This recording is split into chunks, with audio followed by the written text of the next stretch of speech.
Guys ఒక చిన్న ఉద్యోగం కోసం నేను ఎంతకని పోరాడను, ఎన్ని ప్రయత్నాలను చేయను. జనరల్గా ఏంటి అంటే ప్రతి ఒక్కరు కొంతమంది ఇలా అనుకుంటూ ఉంటారు అనమాట. సో ఒక కొన్ని ఇండియా అంటే వాళ్ళు చేసిన ప్రయత్నాలు ప్రతి ఒక్కటి ఫెయిల్ అవుతూ ఉంటుంది. సో వాళ్ళందరికీ నేను ఒకటి చెప్పాలనుకుంటున్నాను. ఏంటి అంటే నా ఎవరో కాదు, నా జీవితంలో నేను చిన్న ఉద్యోగం 6,000 ఉద్యోగానికి కూడా నేను ఎంత స్ట్రగుల్ చేశానంటే అంత స్ట్రగుల్ చేశాను. జస్ట్ ఇమాజిన్, ఒక ఊరు నుంచి వచ్చాను నేను. ఒక చిన్న ఊరు నుంచి వచ్చాను. ఊరు నుంచి వచ్చి ఇంగ్లీష్ రాదు. ఓకే.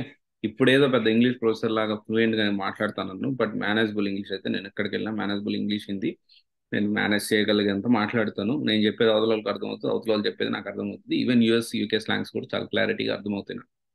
అండ్ రిప్లై కూడా ఇవ్వగలుగుతాను మన స్లాంగ్ లోనే. అయితే నేను వచ్చినప్పుడు, హైదరాబాద్కి వచ్చినప్పుడు, ఒక చిన్న ఉద్యోగం కోసం కూడా నేను ఎంత స్ట్రగుల్ చేశానంటే, ఒక ప్లానింగ్ చూడండి. ఫస్ట్ ఆఫ్ ఆల్ ఏంటి అంటే, ఆ, చాలా రోజులు నా దగ్గర డబ్బులు లేవు. అంటే నా దగ్గర అంటే మా నాన్న వాళ్ళు, అప్పుడు మా ఫాదర్, అప్పుడున్న ఫైనాన్షియల్ క్రైసిస్, నా దగ్గర కోర్సుకు కూడా డబ్బులు ఇవ్వలేని పరిస్థితిలో ఉన్నారు. సరే మెల్లగా కొంచెం డబ్బులు సమకూర్చి 1,00,000 రూపాయలు ఇచ్చారు. ఆ 1,00,000 రూపాయలు నేను పెట్టుకొని, నా చేతిలో పెట్టుకొని, ఫస్ట్ ఒక ల్యాప్టాప్ కొనుక్కున్నాను.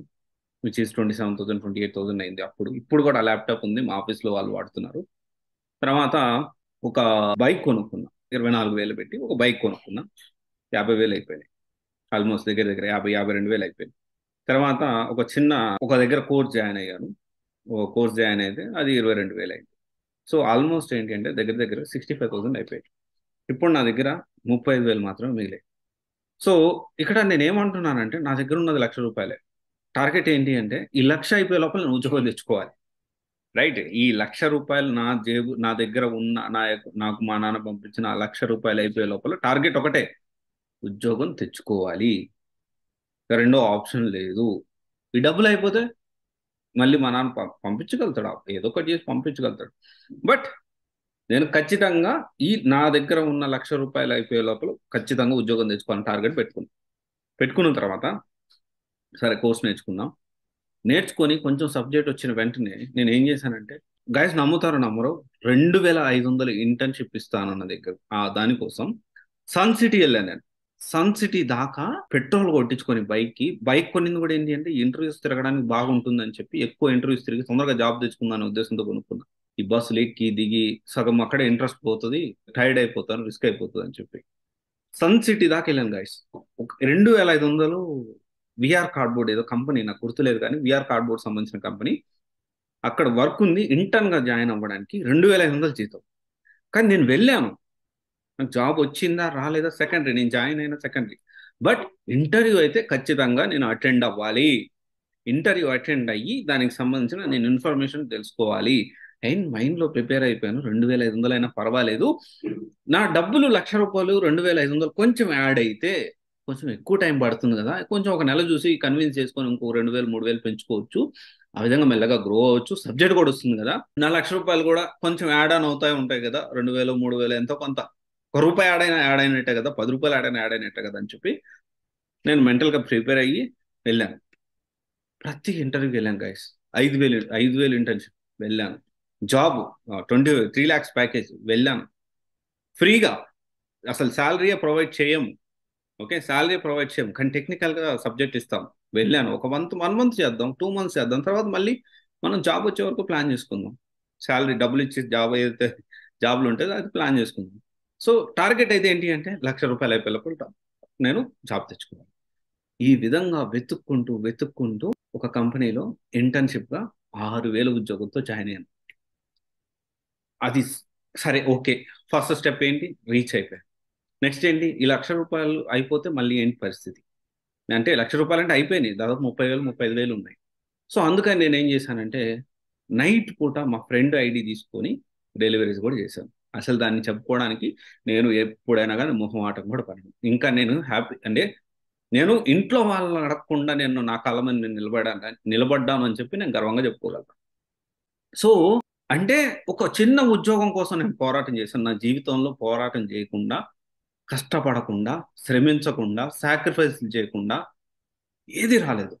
And at the same time మా ఫ్రెండ్స్కి ఎక్కువ కష్టపడ్డారు, మరీ ఎక్కువ కష్టపడలేదు. మంచిగా జాబ్ వచ్చింది.